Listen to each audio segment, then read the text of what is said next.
Sem sombra de dúvidas, o brasileiro quer saber e precisa saber o que aconteceu no dia 8 de janeiro. E para que isso seja desvendado, nós aqui do nosso canal, no editorial, a gente tem que ficar com os dois olhos bem abertos. Um olho em Brasília e o outro em Brasília também. Ficou confuso? Você sabe que está acontecendo uma CPI e uma CPMI. A CPI é na Câmara Legislativa do Distrito Federal, que a gente tem que ficar de olho. A outra, a CPMI, acontece no Congresso, que também fica em Brasília. Então, lá em Brasília, onde aconteceu os atos e aonde o povo quer saber o que aconteceu. A oitiva do general Heleno foi noticiada em vários meios de comunicação, entre um deles o Estadão. General Heleno segue fiel a Bolsonaro e diz em CPI que acampamentos golpistas eram locais sadios, entre aspas. Ora, Estadão, eu acompanhei todo o conteúdo da oitiva do general Heleno. O general Heleno disse que não participou de nenhuma manifestação de frente aos quartéis e que ouviu falar que eram locais sadios. Também o general Heleno foi questionado sobre a questão daquela frase, ladrão sobe a rampa, e ele respondeu que não. Aí os deputados distritais perguntaram, mas o que você quis dizer com isso? E o general Heleno respondeu, olha, em momento algum tinha nome citado, e eu reitero aqui o que eu falei para vocês. Ladrão não sobe a rampa. Ou subiu. Aí o general deu uma retórica, né? Jogou para cima do deputado, que ficou todo desconcertado ao fazer essa pergunta. Mas tem um ponto aqui que o general Heleno disse que eu achei bem interessante a gente fazer a leitura. Se eu tivesse sido articulador dos atos do dia 8 de janeiro, eu diria aqui, acho que o tratamento que estão dando a essa palavra golpe não é adequado. Um golpe, para ter sucesso, precisa ter líderes. Um líder principal não é uma atitude simples. Esse termo golpe está sendo empregado com extrema vulgaridade. Uma manifestação, uma demonstração de insatisfação não se pode caracterizar como um golpe, foi o que afirmou o general Heleno. Enfim, o que o general Heleno falou aqui, eu concordo literalmente com ele, um golpe. E se você pegar os livros de história, se você analisar a literatura, sempre teve uma liderança ali presente, articulando um possível golpe. E sim, está havendo uma banalização, não só disso, uma banalização total em vários outros pontos sobre a palavra fascismo, sobre nazismo. Estão banalizando, são coisas graves, cruéis, que marcaram a história da humanidade como um todo, e eles estão banalizando isso. Qualquer um que fale contrário do que você pensa, ou é nazista, ou é fascista, ou é ditador, enfim, é grave. A forma que estão banalizando coisas sérias como essas, coisas realmente trágicas para a humanidade. Enfim, as falas do general Heleno foram direcionadas, né, ao Capelli também, que o Correio Brasiliense reverberou aqui. O general Heleno alfinetou, na verdade foi uma alfinetada que ele fez ao Capelli.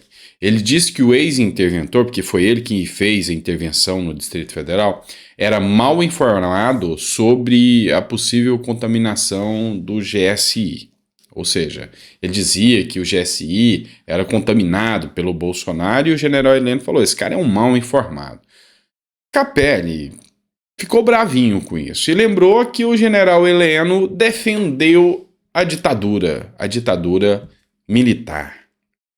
E aí, às vezes, ele que não gosta de ditadura, precisa ver algumas imagens. Algumas imagens valem mais do que 1000 palavras, tá?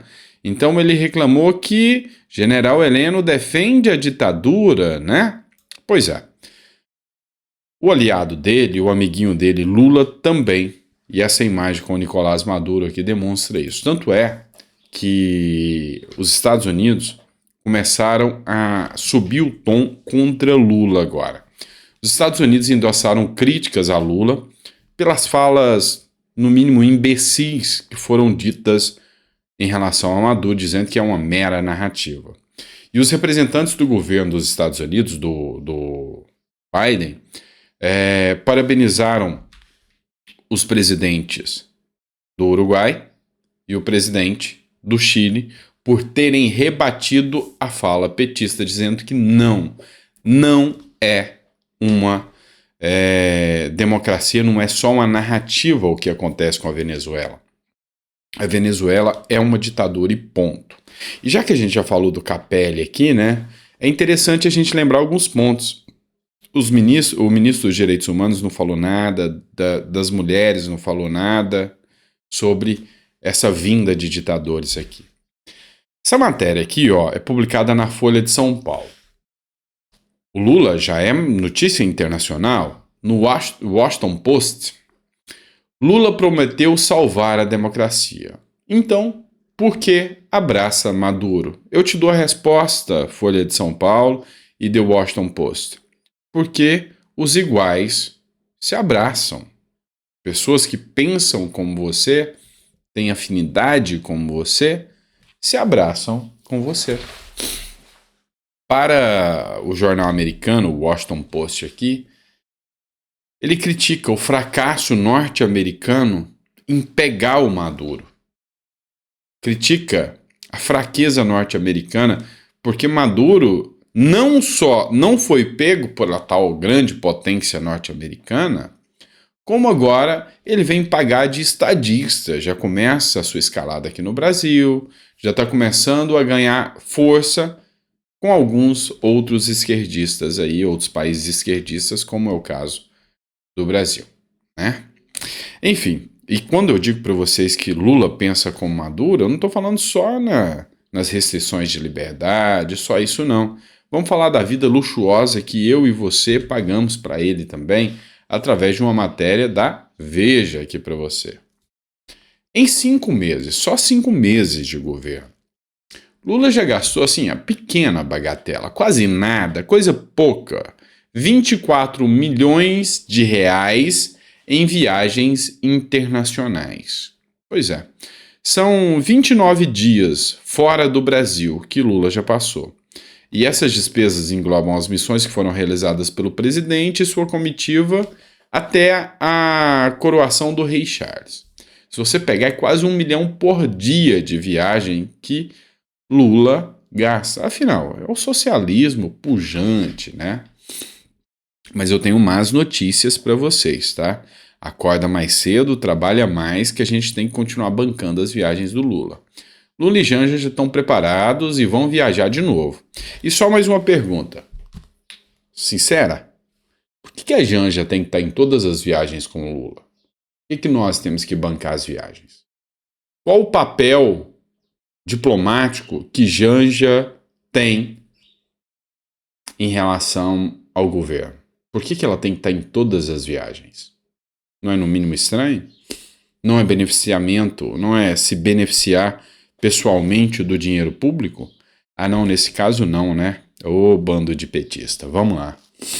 O presidente petista e a primeira-dama vão viajar para a COP28 nos Emirados Árabes. Segundo Lula, vai levar...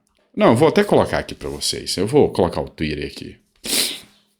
Vou para a COP nos Emirados Árabes e quero levar um folder da Eletra para mostrar que no Brasil já estamos produzindo ônibus elétricos.